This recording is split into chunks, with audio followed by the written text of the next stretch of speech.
Ну, привет, ковбои! Мое имя Эвойс Ребус, это все еще канал об играх, но сегодня мы не будем говорить о Ведьмаке. Нет, вы не ослышались. О Ведьмаке мы говорить не будем. Ни о книжном Ведьмаке, ни об игровом Ведьмаке, ни даже о сериальном Ведьмаке. Ведь то произведение, которое кто-то наверняка в шутку или от незнания назвал Ведьмак происхождения, никаким Ведьмаком даже в теоретически бесконечной мультивселенной не является. Никакая его часть. Да что там Ведьмаком, это и сериалом-то не назовешь. Смотрите, кому-то не нравятся книги Сапковского. Скучные, неинтересные, автор как человек не очень возможно. Кому-то не нравятся игры, долгие, легкие или сложные, нудные или филлерные. Кому-то не нравится польский сериал. Все-таки Ведьмаки с катанами это далеко от канона. Кому-то не нравится сериал от Netflix с Генри Кавиллом из-за ужасного отношения к первоисточнику, плохому сценарию и мискасту. Но по-настоящему плохой Ведьмак только один. Представьте. Вы сидите дома зимой, конечно же в Каэр-Морхене, за окном пурга, сильный ветер, вы под пледом в обнимку с любимым котом, Ламбертом и Эскелем. Но задумавшись об этом буквально на минуту, вы ошеломленно понимаете, что началось оно.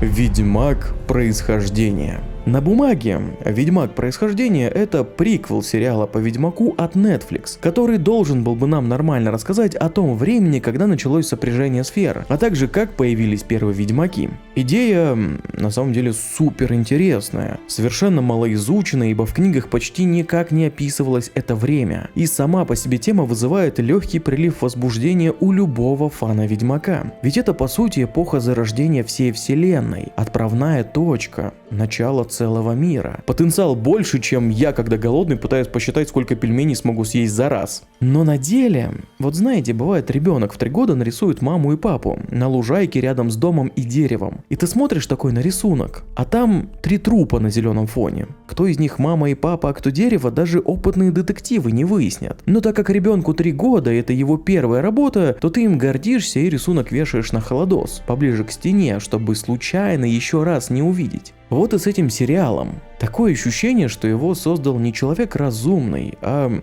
3-летний ребенок, который в детстве проходил ведьмачьи мутации, но с ним что-то пошло не так. Мутации сработали неправильно, и теперь вместо пути ведьмака и убийства тварей, он ходит по офису Netflix и сознательно портит сериалы. Причем мелкий засранец еще и совершенствуется в своем ремесле. Потому что я никогда в жизни не поверю, чтобы человек, который учился на сценариста, создавал какие-то экзамены и получал какой-то опыт в этой сфере, написал такое, чтобы режиссер, контролирующий весь процесс, прочитавший сценарий и сняв весь материал, находясь в здравом уме, сказал: «А ничего, такой сериал получается». И что самое главное, шоураннер, который контролирует всю вселенную, выпустил его в эфир. Хотя знаете, тут в принципе все вполне ожидаемо. Всратый каст, всратый сценарий, всратый канон. По-моему, это как раз то, что любит Хисрич. Как будто эта женщина через свое видение лично мстит как Сапковскому, так и каждому фанату Ведьмака. Не зря Кавилл бросил эту богадельню. И знаете, я от этого, прости меня, Геральт, они все просрали, приквела не ждал абсолютно ничего. Ни капли хорошего. Я даже пил, когда смотрел, чтобы отключить мозг и весело покекать. Но не получилось. Даже такого заряда лояльности мне не хватило. Хотя оригинальный сериал при первом просмотре меня даже развлекал и нес в себе какие-то хорошие моменты. Первые серии обеих сезонов, некоторые монстры и драки, даже идеи интересные есть. Например, того, что более стабильную мутацию ведьмакам давала старшая кровь. Не зря же они, например, получали после мутации умение использовать знаки. Но истоки — это худший сериал из всех известных мне ведьмаков. Самое интересное, что кто-то из команды создателей сериала ведь тоже подозревал что-то неладное. Сериал отправляли на пересъемки и сократили с полноценных 8 до 4 серий. Насколько же было плохо изначально, не знает, наверное, никто. А все потому, что фокус-группа массово раскомнадзорнулась после просмотра 8 серий этого шлака. Да что там 8 серий? Первые 5 минут стоят уже того, чтобы на этом закончить. Лютик, что он там вообще делал, в самой агонии жестокой битвы между людьми и нелюдьми, нелюдями, будучи взятым в плен людьми, ловит мистический приход очередного бога из коробочки, который, блять, почему-то именно сейчас, именно Лютику должен рассказать под диктовку великую, блять, историю из прошлого, чтоб потомки не забывали. Кто? Зачем? А главное, нахуй? Ведь у нас уже есть шикарный книжный пример крутецкого закадрового рассказчика, который действительно мог знать эту историю и лично поведать ее в баре за праздным разговором. Как бы между делом о том, а знаете ли вы, как был создан первый Ведьмак? И в мире появился хаос. Ну, это очень всратая история, но я вам ее сейчас расскажу. Между прочим, именно так почему-то пойманный и закованный в цепи Борх Тригалки, он же Золотой Дракон Вилентратенмерт, рассказал историю Мэвы в кровной вражде. Но нет, лучше помимо своей убогой истории мы выдумаем еще и убогую сущность. Если не смотрели сериал, то вот вам сюжет в 3 словах. Мир умирает, ресурсов почти нет, 3 королевства воюют за остатки уже давно. Понимая, что дальше будет только хуже, они решают объединиться. Но вот поворот. Именно на мирной церемонии окончания войны происходит государственный переворот. Всю правящую верхушку убивает злой визирь и злая дочь одного из правителей. Но так как цели у этих двух по сути разные, один хочет власти, чтобы его уважали, а не считали третьесортным магом, а вторая хочет быть владычицей морскую, я не знаю, и чтобы ее любили, то скооперироваться они не смогли и начали друг с другом терки тереть. Первый искал силу в другом мире. Собственно, для этого он и выкапывал те самые монолиты и подносил какие-то жертвоприношения еще, блять, одной сущности по ту сторону. А вторая дворцовые интриги плела, заручившись поддержкой Авалакха и Эредина. Ну вот, и все, в конце они умерли. На самом деле, вся эта история идет фоном. Основная же про...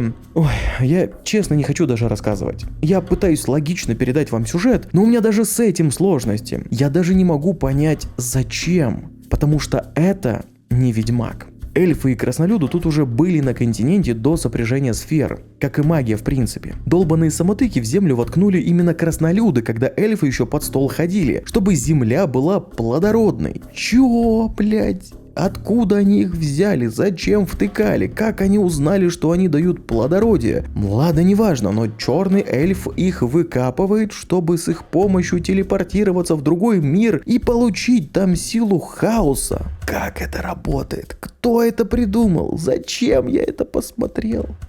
Основная история про группу существ, которые хотят отомстить текущей власти. Тот будущий ведьмак, трахатель той самой принцессы, за что его из клана защитников короля-то и тырнули. Сильная и независимая эльфийка Барт, якобы глаз народа, которая и подняла его на восстание одной всратой песенкой. Еще одна сильная и независимая азиатка, чей клан, кажется, перебили. И еще одна сильная и независимая, но уже краснолюдка, чью подругу убили. А также парочка магов и еще один эльф. В общем, полный набор этнического разнообразия по всем правилам Netflix. Кстати, краснолюдка реально веселая. У нее немного сумасшедшая предыстория создания молота из праха своей подруги, но ведет она себя так, как подобает краснолюду. В общем, собираются все эти нелюди вместе и идут в главный город, поднимают восстание мимоходом и убивают как визиря, так и принцессу, а также зверя из того мира, с помощью которого и был совершен переворот власти. Эредина затягивает в мир хаоса, а Авалакх осваивает перемещение во времени и находит Цири.